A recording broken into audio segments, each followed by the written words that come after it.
Hola, muy buenas noches. Bienvenidos todos a una nueva emisión de El Golpe para Vanguardia Colombia. La noche de hoy tenemos a un invitado muy especial. Él es Enrique Refollo.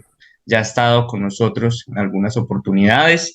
Él es analista de política internacional y asuntos militares, principalmente centrado en el espacio eurasiático, así como analista del nuevo campo de la cibergeopolítica, traductor de varios libros al castellano, como por ejemplo Guerras híbridas, la aproximación adaptativa indirecta al cambio de régimen, geopolítica del mundo multipolar y otros más, así como escritor del libro titulado Esbozos de Historia Política Rusa y otros temas geopolíticos. Bienvenido, Enrique, es todo un honor. Mucho gusto estar aquí. Un gran saludo a todos vosotros y a toda la audiencia. Vale, Enrique. Como ya hemos venido trabajando con algunos otros autores y analistas, eh, el tema de Rusia y Ucrania ha, digamos, liderado nuestra agenda de análisis. Te pregunto sobre todo a ti porque has tenido una experiencia cercana con el conflicto. ¿Nos puedes comentar un poco sobre tu experiencia como corresponsal Mm, de guerra en el Donbass? mm. Bueno, pues mira, justo hoy se hace un año de que encarcelaron, bueno, se va a hacer ya pronto un año de que encarcelaron a un periodista español en Polonia. Y bueno, Polonia ha decretado ahora pues que se prorroga la prisión preventiva. Le acusan de espionaje, pero tampoco han dado pruebas ni nada, simplemente lo tienen ahí retenido. Y bueno, no deja de ser interesante porque es un periodista de izquierdas, el detenido en un país de la Unión Europea como es Polonia, y que, bueno, España la gobierna una coalición de izquierdas, es decir, Partido Socialista y Podemos, socialistas comunistas, dado totalmente por alto. Es decir, bueno, tenemos un periodista detenido, un compatriota detenido, que es de izquierdas, el gobierno es de izquierdas y parece que no les importa en absoluto. Es llamativo el tema. Luego, también repetidamente desde Madrid y desde Bruselas, es decir, desde el gobierno de España y desde la Unión Europea, vienen a decir que, bueno, hay que hacer algo contra esos que no llevan, no siguen la corriente dominante, el relato oficial en este lado del telón. Entonces, que son básicamente agentes enemigos, hay que tratarlos como eso, hay que censurar. Y no deja de ser llamativo porque hace bueno, ya 3 años, a lo tonto, en 2020, cuando empezó la pandemia, también quisieron proponer las mismas medidas de control social, de control, se dice, y censurar, perseguir, multar a quien no diga la versión oficial. En 2022 eso lo llevaron al tema de la guerra en Ucrania, que básicamente si no simpatizas con la versión oficial, pues tienes varias fases de represión y eso se ha notado mucho, mucho más en la, entre comillas, Europa civilizada, en países como Francia, Reino Unido, Alemania, Bélgica, donde, bueno, periodistas nacionales de esos países no pueden regresar después de una estancia en, en Rusia, en Ucrania, en el sureste de Ucrania, es decir, en las zonas de conflicto, porque tuvieron, entre comillas, la mala obra de informar desde el otro lado, desde el lado ruso y no desde el lado ucraniano occidental. Entonces, bueno, no deja de ser interesante cómo a algunos de esos eh, también ciudadanos europeos de diferentes países de esa bueno, Europa más civilizada que le gustan autoproclamarse, pues han tenido esos casos. Mientras tanto, en el sur de Europa, afortunadamente por ahora no ha pasado más allá de la palabrería de los gobiernos, en especial del gobierno de Pedro Sánchez en España, del Partido Socialista, y no olvidemos que Josep Borrell, el supuesto dirigente de la diplomacia europea, también viene del Partido Socialista, el partido más otanista en España, y que, bueno, antes de entrar en la Unión Europea era el ministro de Exteriores de España. Y bueno, hasta su primera reunión en el puesto fue con George Soros, abiertamente, públicamente, como, bueno, estamos aquí reunidos con el gran filántropo pro democracia, George Soros, etcétera, etcétera. O sea, se pueden hacer una idea, una imagen de la clase de personaje que es, bueno, además de sus salidas de tono constantes, como decir que Europa es un jardín y el resto del mundo es una selva y hay que cuidar que la selva no entre en el jardín. Bueno, un personaje terrible. Y la imagen que tenemos ahora mismo, digamos, en el ámbito periodístico es que si te vas al otro lado, probablemente acabes teniendo problemas en tu país, especialmente si eres de esa Europa civilizada, de esa Europa de los derechos que les gusta autoproclamarse, pero en estos casos esos derechos no valen nada. Y tienes que seguir la línea oficial porque es lo que se te manda, es lo que se ordena. Y bueno, ya vemos que discutir sí, pero solo en tonterías, solo en debates vacíos. Cuando se trata de discutir de los temas importantes, ahí no existe libertad, ni derechos, ni nada, y si no, pues que cada uno esté atento a las consecuencias. Y bueno, en fin, es una situación trágica, terrible y sobre todo, en último lugar, no deja de ser interesante como en Europa, por la parte que me toca, ya que estoy aquí, se habla siempre de la democracia, lo que opine la ciudadanía, pero en casos trascendentales, en los casos verdaderamente trascendentales, como fue el COVID hace 3 años, o como es la guerra de Ucrania, bueno, esta fase de la guerra de Ucrania desde hace un año, pues eso no se vota, eso no se debate. Simplemente viene una postura dada de arriba a abajo y solo puedes aceptarlo tal cual o aceptarlo mucho y querer más de eso. En definitiva, que no hay libertad para decir, oigan, pero están ustedes metiéndose desde los gobiernos europeos en esta guerra, ¿por qué? ¿Por qué no se abre un debate y se trata sobre si queremos ir a la guerra, si no queremos ir a la guerra? Porque en realidad nadie ha preguntado en los diferentes países europeos qué postura querían tomar. Simplemente les han dicho, ustedes tienen que seguir tal cosa y se ha hecho una operación mediática masiva para intentar ganar el consentimiento de la población. Y bueno, de hecho, el año pasado, en febrero y marzo, lo era, es decir, era el punto álgido de ese consentimiento social, pero cada vez más la gente rechaza meterse en esa guerra. Pero bueno, los políticos no quieren abrir ese debate, sino que bueno, manipulación tras manipulación, ¿no? Incluyendo debates absurdos en los grandes medios de comunicación, intentan desviar el tema para que, bueno, se consiga el consentimiento por otro lado, o si no hay consentimiento, por lo menos que no haya negación. Y se intenta acabar, en el caso de España sobre todo, en temas altamente chabacanos para, bueno, si no se habla de la postura que quiere el régimen, el poder establecido sobre la guerra en Ucrania, pues vamos a hablar de estupideces y ya veremos cómo, bueno, ya verán ellos cómo construir ese consentimiento en otros meses posteriores. ¿Cómo ha sido tu experiencia, digamos, más difícil en, digamos, como corresponsal de guerra en el frente, en el Donbass? ¿Cuál ha Mm. sido la situación que más te ha impactado? Mm.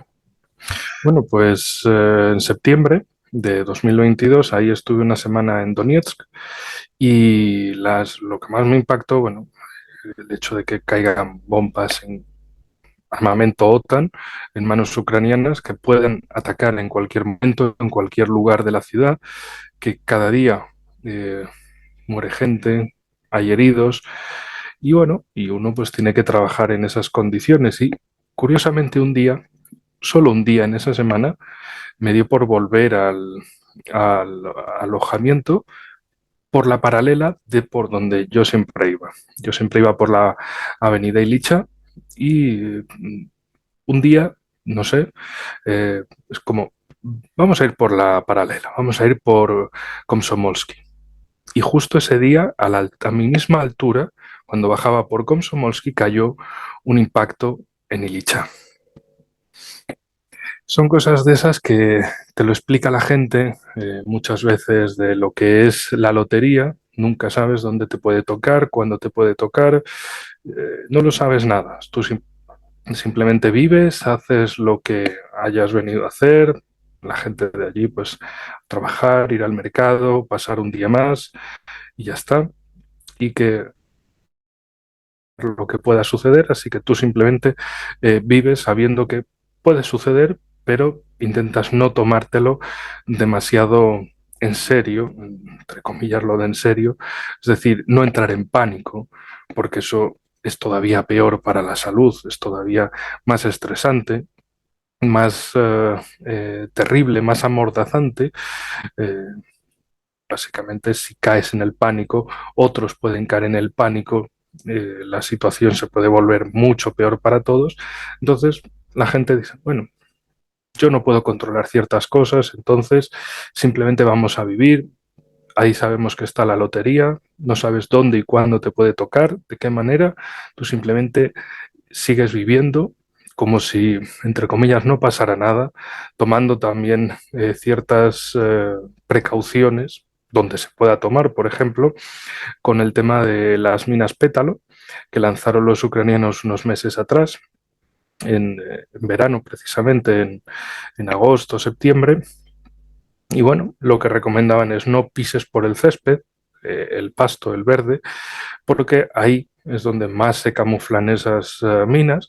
E igualmente tú ten cuidado, mira siempre bien por dónde vas, porque a lo mejor algunas de esas cayeron en tejados, en árboles, y con un soplo de viento pueden caer de vuelta al suelo. Y entonces lo que parecía, lo que pensabas que iba a estar como zona limpia, de repente sigues o vuelve a estar como zona contaminada. Entonces, eso sí, es algo que puedes cuidarte, es algo que te puedes proteger en lo posible, pero de los impactos directos no lo sabes. Entonces, lo único que te queda es vivir en lo posible, hacer las tareas diarias e intentar, pues, no pensar, no escuchar ese sonido de fondo que son las explosiones que sacuden la ciudad y bueno, simplemente seguir con tus vidas y pasar un día tras otro, tras otro, tras otro, esperando que llegue el último día, esperando que pase la guerra y que ya no haya que preocuparse si te puede caer un impacto de artillería o no, y entonces empezar a vivir con normalidad después de ya 9 años. Todos conocemos la postura de Occidente frente a la guerra. Vemos que no está desescalando, por el contrario, antes estaba avivando el, el conflicto, se está escalando más el conflicto, no solamente desde la retórica, sino también con el envío de armas. Pero tal vez en el mundo occidental exista, según tu análisis, algún agente o algún sector que esté criticando en este momento el rol occidental de la OTAN y de la Unión Europea en este conflicto. ¿Existe todavía algo que se pueda salvar en Occidente? Sí, desde luego hay países, especialmente como es el caso de Hungría, que no quiere saber nada de esta guerra por razones evidentes, porque básicamente no quieren apoyar al régimen ucraniano sabiendo que el régimen ucraniano maltrata a la minoría húngara que está en ese lado ucraniano de la frontera, es decir, a los húngaros de Zacarpatia o Transcarpatia. Entonces, Hungría no quiere en absoluto apoyar, sostener de ninguna manera al régimen ucraniano porque, bueno, para ellos es como poco una ofensa nacional el maltrato a la minoría húngara, la persecución, porque el régimen ucraniano del Maidán no solo ha perseguido a los rusos o los ruso hablantes en toda Ucrania, sino también a los húngaro hablantes. Y bueno, en definitiva, para Hungría eso es un tema nacional de máxima, tantos choques, tantas tensiones entre Hungría y los demás gobiernos, porque Víctor Orbán no quiere apoyar a un régimen antihúngaro. Entonces, por eso también, bueno, el año pasado con las elecciones que ganó el partido de Orbán, eh, vimos a personajes también, curiosamente, del Partido Socialista de España, como digo, el partido más otanista de España, un personaje viejo conocido, Javier Solana, exsecretario general de la OTAN, escribía en Twitter, algo habrá que hacer con Orbán. En fin, actitudes chulescas, actitudes represoras. En definitiva, se puede discutir de cualquier estupidez, de cualquier aspecto insignificante de la vida política o de la vida de los países, pero cuando se trata de estos temas fundamentales, aquí no hay discusiones. Aquí es el régimen te pide, el poder establecido te pide, te exige para por los medios necesarios, intentará conseguir esa aprobación de la sociedad hacia la guerra. Y bueno, tenemos manifestaciones en Francia, en Alemania, en España también las hay, pero más pequeñas en comparación. Manifestaciones básicamente contra la guerra, contra el envío de armas, porque cada vez más la gente no entiende por qué. No se puede discutir sobre esto. Es decir, el gobierno te mete en la guerra y listo. No hay más. Aquí no se discute, aquí no hay un debate social, un debate nacional, no hay nada. Aquí hay alineación con el régimen dominante. Y listo. Entonces, claro, cada vez más gente dice, oigan, pero ¿por qué nos están metiendo en una guerra que nadie ha pedido? ¿Por qué utilizan un lenguaje de estamos en guerra con Rusia? ¿Pero acaso han preguntado a la gente si es lo que querían, si es lo que apoyaban o ustedes ya desde la política lo han dado por hecho? Y ni referéndum, ni consulta, ni debate, y además todos los grandes medios de comunicación tomando parte eh, a favor de la OTAN, de Estados Unidos, de su intromisión, de su terrible injerencia en Ucrania. Y bueno, quien dice Ucrania, dice Taiwán, dice el país objetivo que sea, en cada caso, y bueno, vemos como la democrática Europa, la Europa de las libertades y los derechos, donde todo se puede debatir, pues en los temas verdaderamente importantes ahí no se debate, ahí se sigue la línea enviada.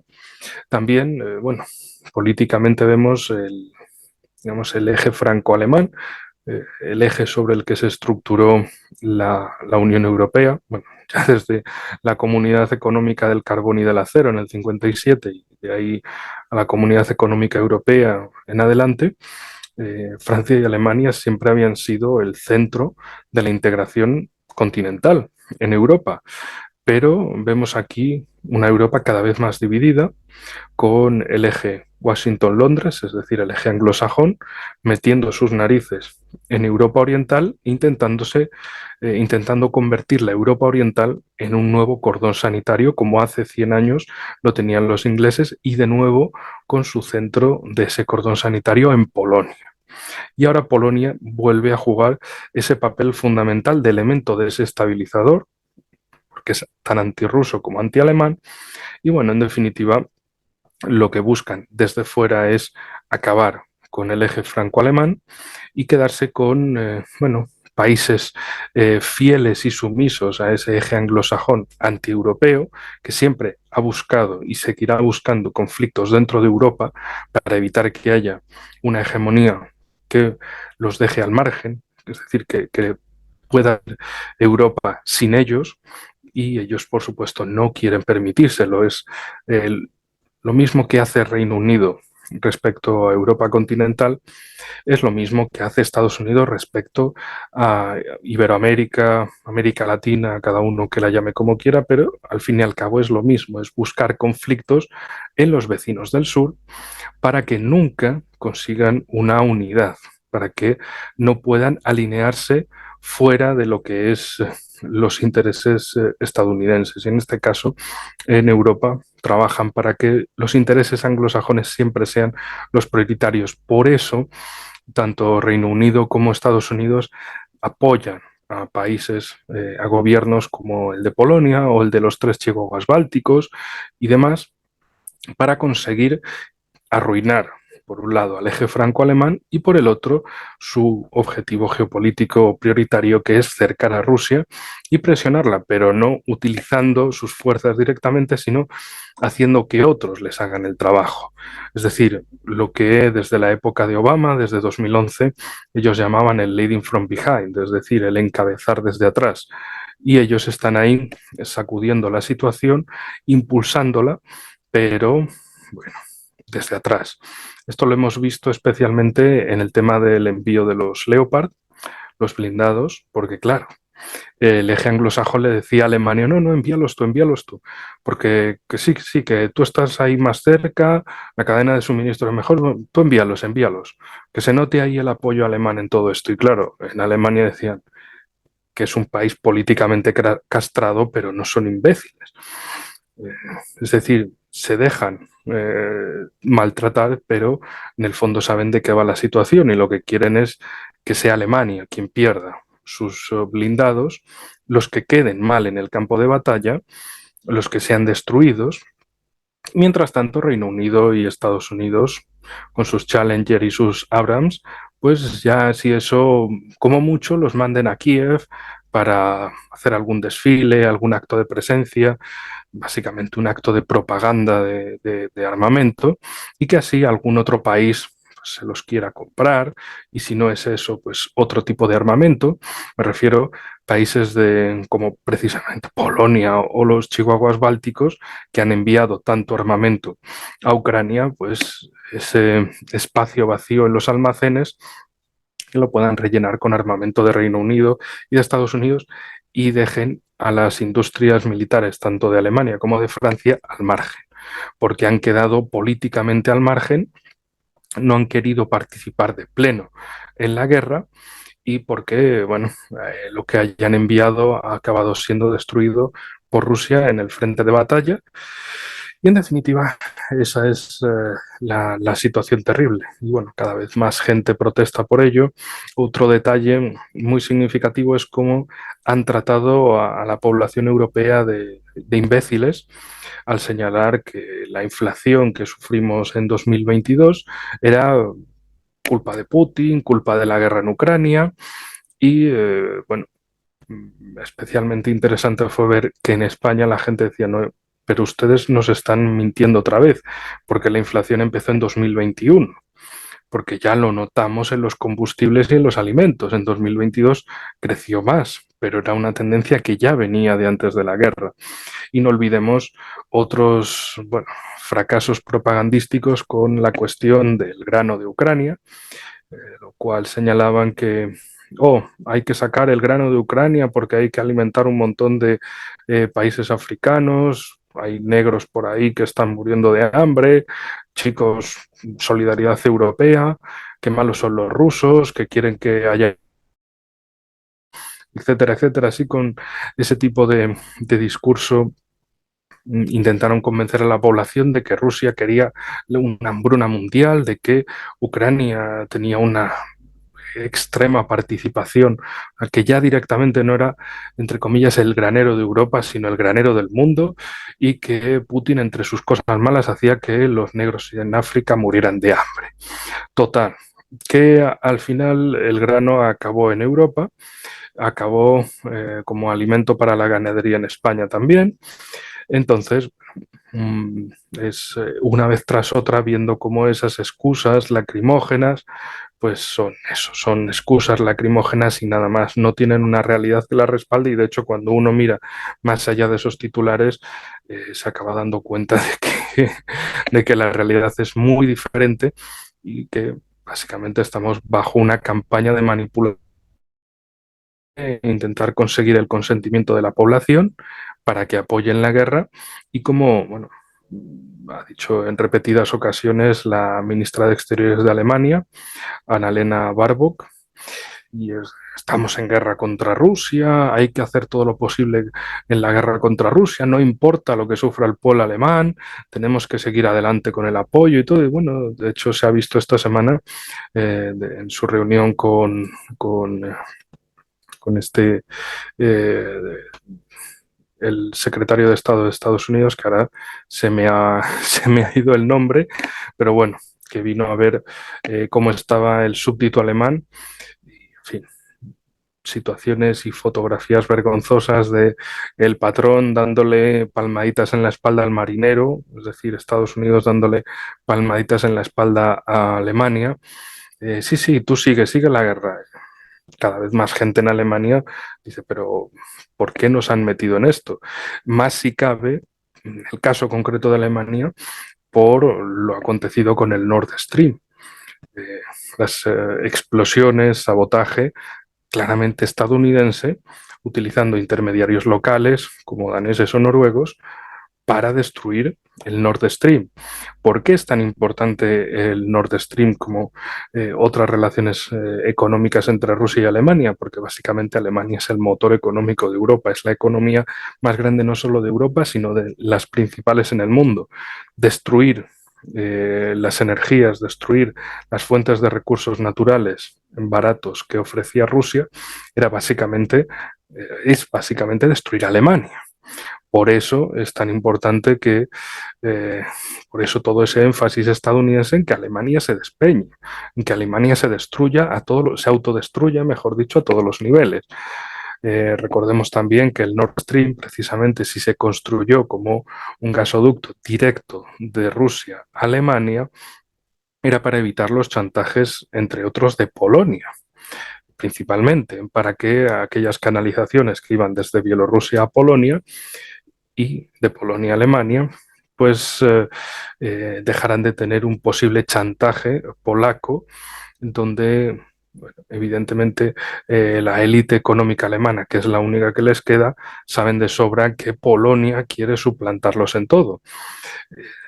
De modo que cuanto menos dependan, cuanto menos se vean influidos por las decisiones del gobierno polaco, que siempre va a ser anti-alemán, como antirruso, pues bueno, tienes una canalización directa y listo.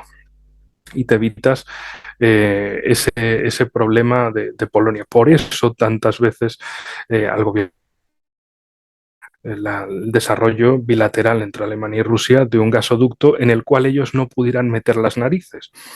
Mientras tanto, ellos fomentaron un gasoducto de Noruega a Polonia, sin pasar por Alemania, y eso sí que les parecía muy bien.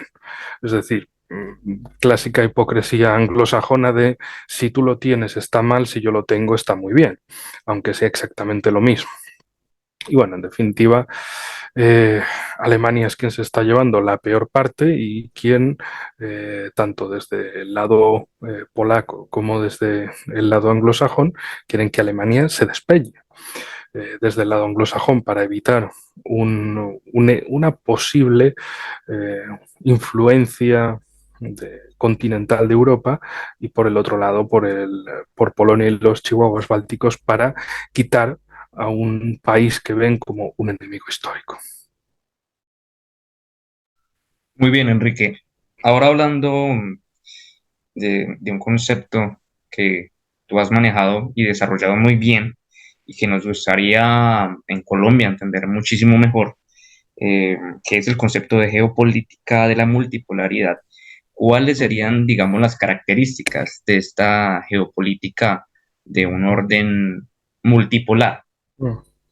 Bueno, yo no lo he desarrollado, o sea, no lo he empezado yo, esto es algo que he leído y he traducido precisamente del profesor Dugin, ya de hace 6, 7 años, eh, que empecé a traducir sobre el tema del multipolarismo, el enfoque de un nuevo orden mundial multipolar que ofrecían desde Rusia. Lo más importante en esta idea es la inexistencia de una hegemonía global, es decir, un multipolarismo como lo opuesto al unipolarismo actual, es decir, a la hegemonía global estadounidense, globalista, libre. De modo que quedaría un mundo sin una hegemonía, pero un mundo dividido en qué? En polos, grandes espacios que pueden ser, en definitiva, civilización, vistas como civilizaciones en un sentido cultural o imperios en un sentido político. Y si esos grandes espacios tienen tanto el factor de civilización como de imperio, entonces serán un gran espacio mucho más fuerte. ¿A qué se refiere Dugin cuando habla de imperio? imperio como unión política superior a los estados, que le da ese tamaño necesario en el mundo actual de los gigantes. En el caso americano sería una Hispanoamérica, Iberoamérica como ese imperio. De hecho, en algunas conferencias el propio Dugin lo menciona como un imperio latinoamericano, porque de otro modo no existiría una masa crítica, una fuerza necesaria para enfrentarse a la América anglosajona del norte.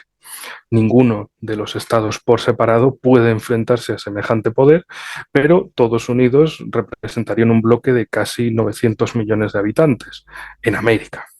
En el caso de Europa, pues sobre las bases de la Unión Europea se podría establecer una unidad europea, una unidad continental que tenga pues ese sentido de imperio, pero de voluntad política para no dejarse arrastrar precisamente a conflictos como el que hemos visto aquí de Ucrania, que no pudieran existir conflictos internos como lo sucedido en Yugoslavia, la destrucción de Yugoslavia, las guerras civiles, y que también pudiera tener la capacidad de resolver por sí misma conflictos enquistados dentro de Europa, como es básicamente la partición de Chipre desde 1974.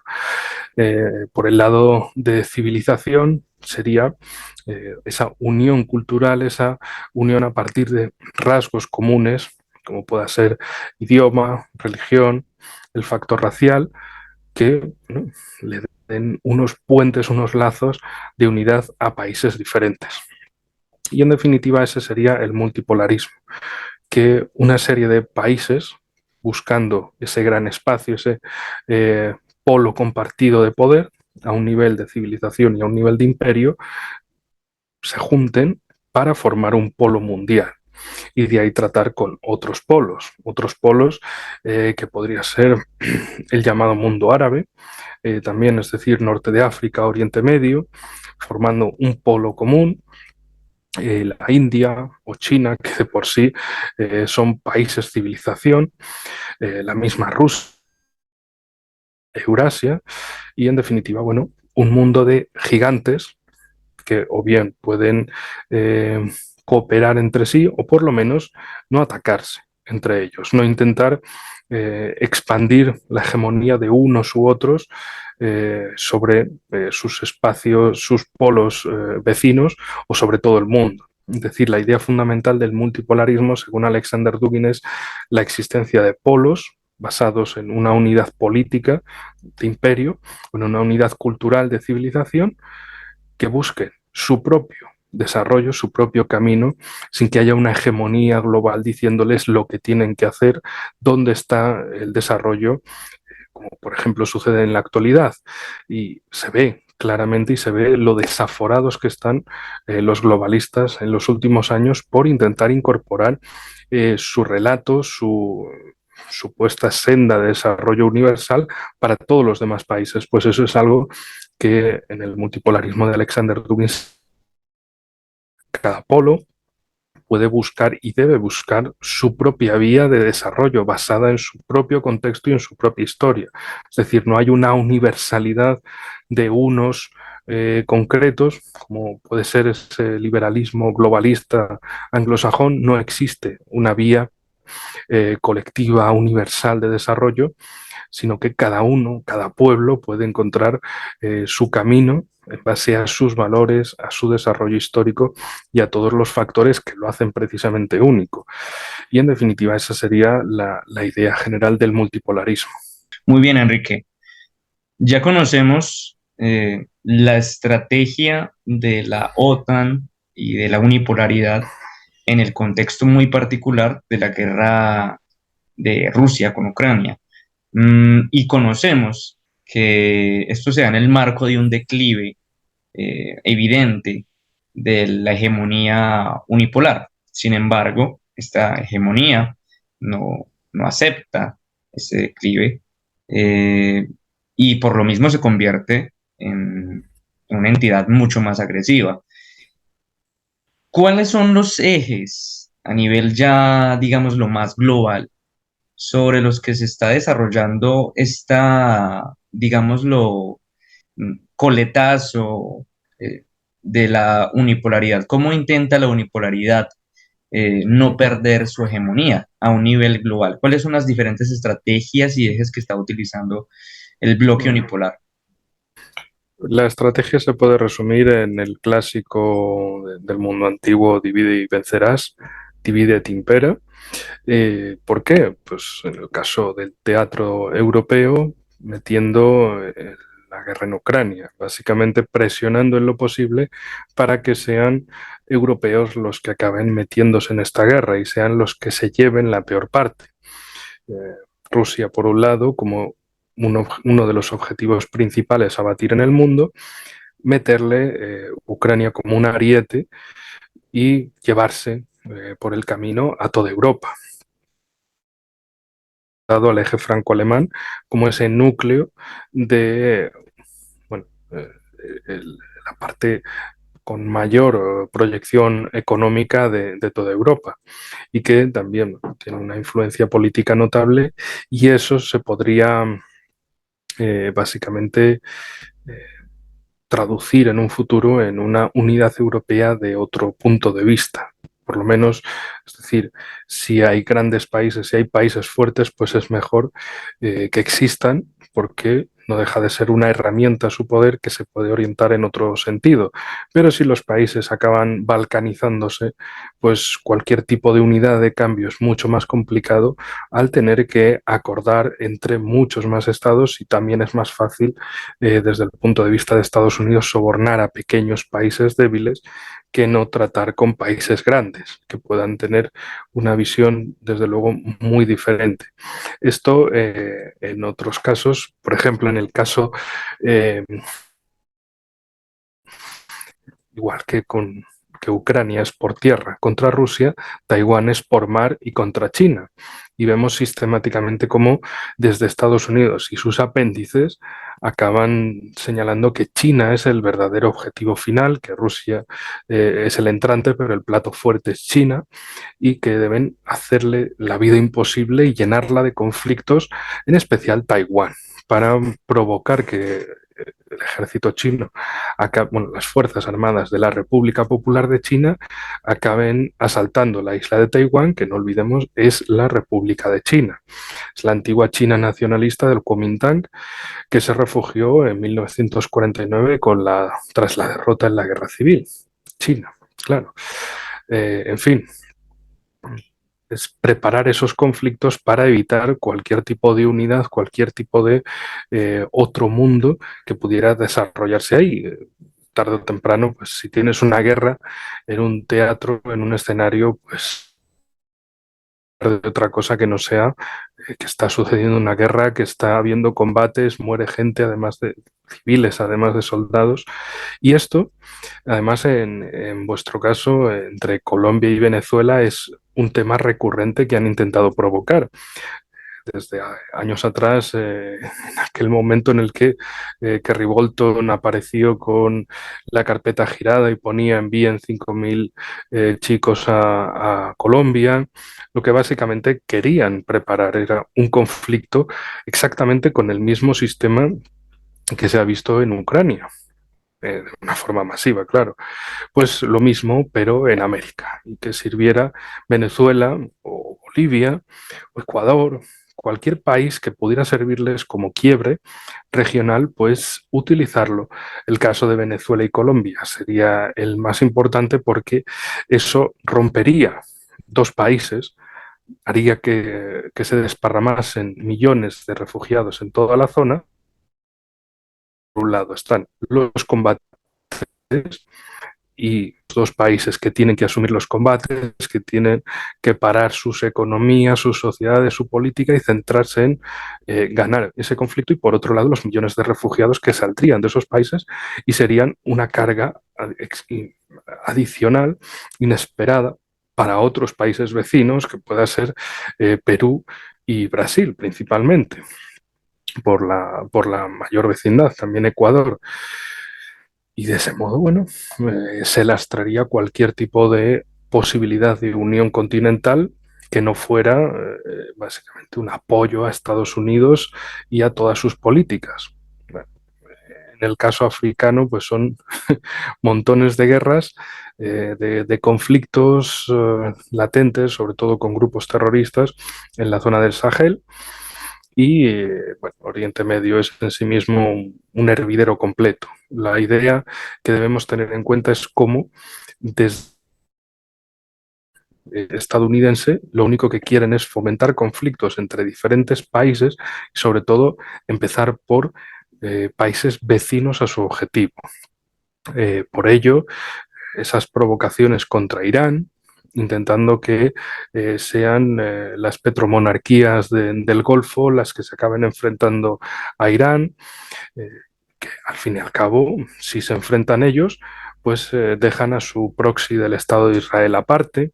No olvidemos el Plan Ginón de 1982, precisamente propuesto desde el Estado de Israel como un nuevo Oriente Medio, básicamente la destrucción de los países que ya existen para que sean lo que se ha venido a llamar balcanización más adelante, es decir, la destrucción de un gran país en muchas partes pequeñas, partes que son bueno, absolutamente débiles e indefensas ante cualquier presión desde el exterior, porque bueno, no es lo mismo relacionarte como gigante y mirar a muchos enanos que mirar a unos pocos gigantes, aunque no sean tan grandes como tú, pero que ya sean gigantes de por sí, no digamos si un gigante se encuentra a otros de su tamaño. Entonces, las discusiones y los tratamientos geopolíticos, desde luego, ya no son lo mismo. Por eso, como decía, desde Estados Unidos buscan en lo posible que no haya ningún tipo de unión de grandes espacios ni de desde un punto de vista de civilización o de imperio que no sean ellos. Eh, todos los demás países, incluso como se ha visto en los casos de China, de Rusia y de Irán, desde Estados Unidos y sus ramajes hablan de descolonizar Rusia, de descolonizar China, de descolonizar Irán. Imagínense qué loco es el tema, porque Estados Unidos no hay que descolonizarlo. Estados Unidos existe y punto. Y su existencia no está bajo duda, no hay descolonización, no hay nada. Estados Unidos es el mundo perfecto. Y como es el mundo perfecto, ahí no se critica nada. Pero el resto sí son malvados, imperialistas, salvajes, destructores de, bueno, añaden ahí cualquier tema en boga, cualquier concepto en boga para criticarlo. Muy evidente es el caso de Rusia, en el que se hacen hasta ellos mismos conferencias sobre la descolonización de Rusia, sobre la futura desmembración de Rusia, y lo hablan abiertamente. Es decir, no quieren que haya Rusia, nunca quisieron que hubiera una Rusia, tampoco China, tampoco Irán, que sería el más pequeño de esos tres, pero tampoco les interesa que haya en el ámbito iberoamericano países grandes. Como Colombia les resultan demasiado grandes. No digamos Brasil, no digamos también Perú o Argentina. Quieren países pequeñitos como los centroamericanos, más fáciles de invadir, de manipular, de sobornar. Y por eso siempre buscan que haya conflictos internos dentro de cada país. En el caso de Chile y Argentina es el más evidente, con el uso de esos llamados mapuches, eh, indigenistas, indígenas de postín, que pueden tener una pequeña base real y el resto es ya engorde por manipulación. Lo mismo que hacen contra Rusia y China, por ejemplo, y en el caso también que más afecta a Colombia y a Perú y Brasil es el tema de una internacionalización de la Amazonía, es decir, básicamente la pérdida de un 50-60% del territorio de cada uno de los países afectados y crear un territorio de quién se va a llevar esos recursos naturales, la madera, como recursos minerales que hay ahí. ¿Eso qué va a parar? ¿A un fondo de inversiones? ¿A un BlackRock? ¿A Estados Unidos que se encargará de gestionarlo y de dirigirlo? Es ese elemento tan peligroso de bueno, un ecologismo geopolítico como excusa para destruir países. Y sí, bueno, Brasil y Perú, que son, Perú es donde empieza el Amazonas y Brasil donde termina, pues, si esos países pierden toda su parte amazónica, que a Colombia le va a afectar por estar además en el medio junto a Venezuela, pues en definitiva van a ser países mucho más débiles, mucho más pequeños, van a perder el uso de esos recursos, el uso por sí mismos y el uso entre ellos, el uso que puedan acordar esos países de la cuenca del Amazonas, que les sirva además como puente para, bueno, ya que se trata un tema común, se puede avanzar en una integración común a partir de ejemplos, elementos prácticos, y eso es todo lo que siempre desde el Estados Unidos globalista quieren evitar. Ellos quieren encargarse de todo como lo quieran ellos, cuando lo quieran ellos. Ese es su orden mundial basado en reglas. Que todo el mundo haga lo que ellos quieren cuando ellos quieran. Si hoy es una cosa y mañana es otra, pues mala suerte, es lo que hay, ellos te lo están diciendo porque son la verdad en el mundo. Entonces, no se les duda, ellos son los buenos, ellos son el camino a seguir y el resto pues son simplemente salvajes que deben cumplir con el objetivo que el tío Sam les ha enviado y les está iluminando con ello. Finalmente, yéndonos más al factor superestructural, es decir, el tema ideológico, ¿qué relación comporta el liberalismo en sus diferentes, digamos, dimensiones? El liberalismo, ¿qué rol tiene en la ideología del globalismo? ¿Qué rol tiene en esta unipolaridad? Bueno, sobre todo es individualismo, libre comercio, ideas que son más la propaganda que la realidad. Como hemos visto, no les interesa el libre comercio y todo eso que han propagado les deja de interesar cuando va en su contra. Eh, Desde tiempo atrás, cuando China, utilizando ese mundo del libre comercio, se ha convertido en una grandísima potencia industrial en el mundo, incluso llegando a superar ya o superando dentro de poco, según las opiniones de diferentes analistas y autores. Bueno, la cosa es que a Estados Unidos le gustaba mucho su idea de libre comercio cuando ellos se beneficiaban del tema, pero cuando se han dejado de beneficiar, cuando ven peligrar su trono, entonces no, entonces volvemos al proteccionismo, entonces hay que hacerle la guerra comercial a otros, hay que expulsar del mercado a otros. Con esto, por ejemplo, estoy pensando en lo acontecido contra empresas chinas como Huawei, intentándolas sacar del acceso a bienes tecnológicos, es decir, impidiendo su desarrollo, y lo que vemos es básicamente esa fachada de liberalismo, de los derechos, de las libertades, del comercio, del desarrollo, que todo eso al final son paparruchas, son el cuento para los tontos que se lo crean, que abran sus mercados, que se dejen destruir, que se dejen avasallar, que pierdan su industrialización, que pierdan su fuerza interna y se acaben arrastrados a un mercado que va a beneficiar al núcleo y va a perjudicar, por supuesto, a la periferia. El núcleo es sus países anglosajones, la semiperiferia serían países europeos y la periferia es el resto del mundo, el llamado tercer mundo, entre comillas. Más sobre estos temas del libre comercio lo hemos visto desde hace un año con todas las sanciones contra Rusia. Es decir, el libre comercio sí, pero si te llevas, si vas directamente contra Estados Unidos, entonces te intentarán sacar de los mercados, eh, te intentarán marginar absolutamente de todas partes, lo cual pues, le ha sucedido a otros países anteriormente, países más pequeños como Venezuela, como Irán, por dar dos ejemplos representativos. Y claro, sí, mucho libre comercio, mucho derecho y demás, pero no es el derecho lo que les interesa, es la alineación con sus intereses, que esos gobiernos sean funcionales enteramente. Entonces, si son funcionales, bien, se quedan dentro del, entre comillas, mercado global. tienen que expulsarlos de ahí.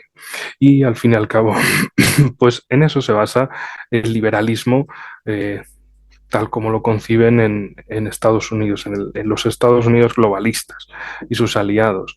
Libre mercado sí, pero solo si te alineas con los intereses del núcleo. Si quieres ir por libre, entonces vas a ser marginado, perseguido y atacado para evitar tu acceso a, digamos, esos elementos que te proporciona el mercado común. Por ejemplo, en el caso de Rusia del año pasado, la expulsión del SWIFT, es decir, que las tarjetas rusas no funcionaran en otros países. Y bueno, básicamente lo que Rusia buscó con China o con, sobre todo, pues es el reconocimiento mutuo de los sistemas de pago y listo. Y a partir de ahí buscar reconocimiento y salirse, bueno, ya que te han sacado, pues salirse definitivamente de esa dependencia y crear tus propias estructuras, lo cual también se ha visto con el abandono progresivo del dólar como moneda internacional, porque al final eso es una forma de chantaje por Estados Unidos y también una forma de engordar su economía sin que nadie haga nada, o sea, sin que ellos no tengan que hacer nada porque el resto está usando su moneda, pero si dejan de usar su moneda va a caer por completo, van a perder esa hegemonía global cuando dentro de un naciente mundo multipolar ni se usen dólares ni las sanciones estadounidenses sirvan de nada porque los demás, país que sea sancionado, país que se va a los medios de pago que ofrezcan Rusia, China y otros países, y se olvidan de Occidente, dejan de comerciar con Occidente y al final,